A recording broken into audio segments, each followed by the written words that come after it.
¿Seguimos en código? ¿Cómo andás? ¿Bien? Estoy bastante bien. Bien, dale. Gracias.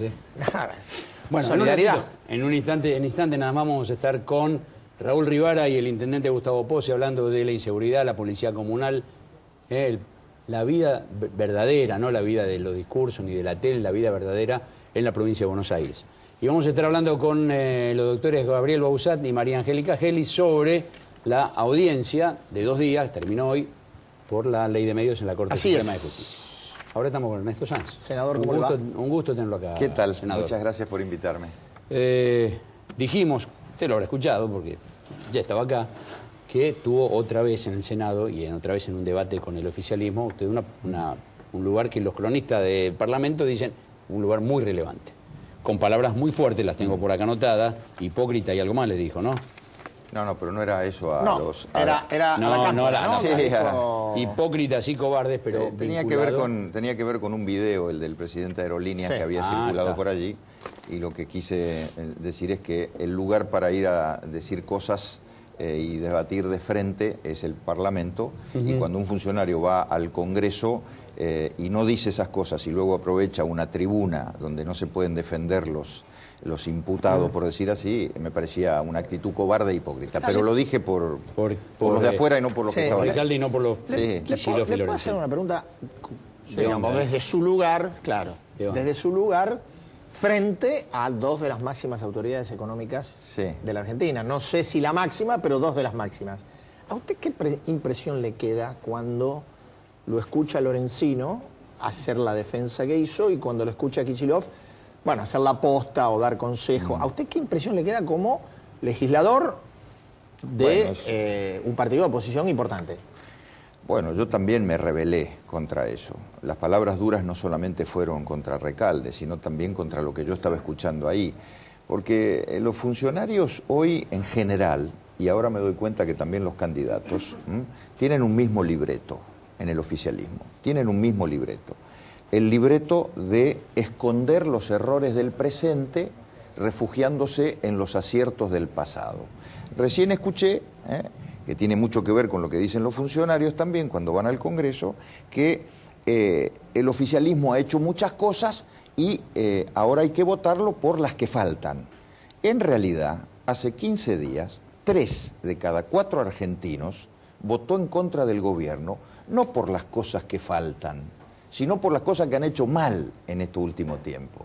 Es un error conceptual de los candidatos y de los funcionarios. Entonces, cuando va Kicillof y Lorenzino y nos dicen que tenemos que darles una herramienta como la reapertura del canje, que ya vamos a hablar sobre la herramienta aisladamente, que tenemos que darle esa herramienta, porque este gobierno fue exitoso en la reestructuración del 2005, luego fue exitoso en la reapertura del 2010, lo que omiten decir, y es lo que nosotros ayer le preguntamos, es que así como fue exitoso en el 2005 y fue exitoso en el 2010, fracasaron en los últimos 2 años. Y vienen a pedir una herramienta para una tercera instancia judicial porque se perdió la primera instancia y porque se perdió la segunda instancia. Y solo nos queda la alternativa de la Corte Suprema de Estados Unidos. Entonces, lo que uno pretende es que cuando vienen a pedir esa herramienta que es la reapertura del canje, sean sinceros y digan: hicimos cosas buenas antes, pero en los últimos 2 años nos equivocamos, porque hubo una equivocada estrategia jurídica y una equivocada estrategia política. Porque si no hubiéramos ganado el pleito. A ver, yo lo que no puedo entender es por qué razón. Si tenemos los argumentos de nuestra parte, que yo creo que los hay, si tenemos razones jurídicas de nuestra parte, que yo creo que las hay, el concepto que rige para la legislación interna de los países en materia de quiebra, que es que si uno acordó con la mayoría de los acreedores, esa mayoría obliga a la minoría, es un concepto legítimo, válido, que además hay que convencer a la Corte de Estados Unidos, a los tribunales de Estados Unidos, que es un concepto que rige para el mundo, no solo para la Argentina. Pero disculpe, hago un paréntesis. Argentina arregló con el 93% de sus acreedores, falta el 7%, que es el que está litigando en la Corte. Hay que aclarar parte eso. De ellos, Estados Unidos. ¿Qué es lo legítimo del concepto? Que si uno arregló con el 93%, en las legislaciones internas en materia de quiebra, esa mayoría obliga al 7% que no arregló. Y esto hay que trasladarlo al seno internacional y además hay que convencer a los tribunales de Estados Unidos que esto es bueno para todas las reestructuraciones de deuda del mundo. Grecia hoy está reestructurando su deuda y otros países y creo que ese es un principio que rige en todos lados. Ahora, no parece que estén muy convencidos. Ahora, ¿por qué perdimos entonces, teniendo buenas razones, teniendo legítimos argumentos, teniendo buena intención, la intención de pagarle a los bonistas lo mismo que se le pagó a los del 7%, lo mismo que se le pagó al 93%? ¿Por qué perdimos? ¿Por qué perdimos? En primera instancia hubo un juez de primera instancia que falló en contra. ¿Por qué un juez de segunda instancia falló en contra? Yo tengo mi explicación. Perdimos porque el gobierno utilizó una estrategia equivocada, que fue la de atacar a los acreedores y la de atacar a los jueces. Y la de encerrarse en una actitud soberbia, diciendo no vamos a pagar un centavo, los fondos buitres y demás. Que los acreedores sean buitres o no buitres, podemos hasta estar de acuerdo. Que son fondos especuladores, estamos de acuerdo. Pero de ahí en más a meter en la bolsa también a la justicia, que es a la que tenemos que seducir, es a la que tenemos que convencer, es a la que tenemos que traer de nuestro lado, me parece que es una estrategia equivocada. Entonces ahora nosotros, legisladores de la oposición en el Senado, tenemos todo el derecho del mundo de decirle, señores del gobierno, ustedes vienen a pedirnos una herramienta válida, legítima, como es la reapertura del canje. Bueno, pero primero explíquenme qué hicieron. ¿Qué hicieron hasta acá? Y como no lo querían explicar, de ahí vino el debate. Ahora hablo de la herramienta en sí. Nosotros vamos a apoyar la herramienta, que inclusive con una variante. Nosotros no pensamos que la salida sea una reapertura, o sea, una suspensión del cerrojo para reabrir temporariamente el canje. Nosotros pensamos que hay que derogar la ley cerrojo. Ya está. Derogarla, y vamos a presentar un proyecto diferente al del gobierno derogando la ley. Esa es una señal contundente de que existe vocación de pago. Por supuesto, pago al 7%, ni un peso más que al 93%. Pero hay que tener vocación de pago, estrategia, humildad, inteligencia, racionalidad, buenas herramientas. En estos 2 años, ninguna de esas cosas la hubo. Le voy a hacer una pregunta, Sanz. Si usted dice, yo quiero que vengan los funcionarios y sean sinceros y me digan, nos equivocamos y por eso estamos en este punto. Pero aunque no lo digan, usted le vota igual la herramienta. Los funcionarios dicen, ¿por qué voy a tener que ser sincero si los radicales vienen y me votan igual? Pero es que los radicales pensamos en el país y la herramienta es necesaria para el país, no para esos funcionarios, necesaria para la Argentina, necesaria para el Estado. El arreglo de la deuda es una política de Estado. Nosotros los radicales, como usted dice, votamos en el 2005 la reestructuración. Yo era legislador, yo era senador. A las 8 de la mañana de un 9 de febrero del 2005 nos llamó Roberto Labaña, ministro de Economía, y nos pidió que en 24 horas sacáramos diputados y senadores la ley Cerrojo. ¿Por qué?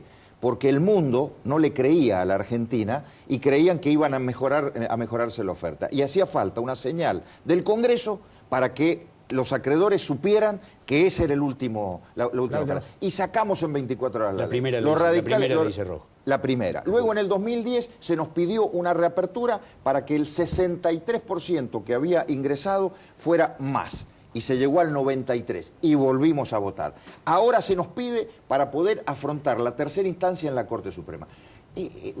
No hay ninguna posibilidad de que votemos en contra, porque es una herramienta útil para el Estado argentino, que somos todos parte para reestructurar la deuda, que es una política de Estado. Ahora bien, una cosa es otorgar esa herramienta y otra cosa es pedirle explicaciones qué hicieron y qué van a hacer con esa herramienta y hacerles ver, en presencia de todo el mundo, de que se equivocaron y que tienen que corregir. Porque cuando uno en el Senado los trata con dureza, no es para cargar o para cobrarse una factura porque uno es opositor, sino para que corrijan, porque tienen la posibilidad de corregir, porque nos queda una bala de plata, que es la instancia final ante la Corte de Estados Unidos y no la podemos perder por negligencia, por impericia, por todas estas cosas que han ocurrido. ¿Y qué pasa si la Corte no toma el tema?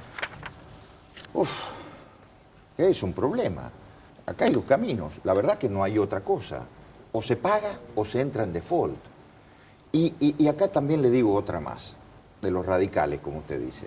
Los radicales queremos gobernar el país en el 2015, a partir del 2015. Nosotros estamos pensando en eso. Porque si esto se pierde, el pago o el default son 2 consecuencias negativas muy fuertes. El pago, porque hay que echar mano a plata que se podría utilizar para otra cosa. El default, porque el default no es solamente el del Estado, sino que cualquier empresa argentina que comercia con el mundo, que pide crédito en el mundo, que tiene que hacer cualquier operación en el mundo, inmediatamente se levantan las tasas de interés y las penalidades. Entonces, tanto el pago como el default son dos cosas graves. Y el gobierno viene de dos derrotas, primera y segunda instancia. Vamos a trabajar y ayudar para que no haya una tercera derrota. Sanz, muchas gracias. Gracias. Gracias a ustedes. Nosotros nos vamos a encontrar con Raúl Rivara, nos vamos a encontrar con Gustavo Pose, vamos a hablar de la inseguridad. Cuando uno dice inseguridad, el que la sufrió sabe de qué estamos hablando. Y le vamos a preguntar a uno de ellos. Sí, pero y la gente que está viendo y dice inseguridad sabe. El que le pasó, sabe. El que le pasó en la familia, sabe. Pero por las dudas, para saber de qué estamos todos, de qué estamos hablando, algunos números de la inseguridad que nos pintan una de las fotos posibles de la Argentina de hoy.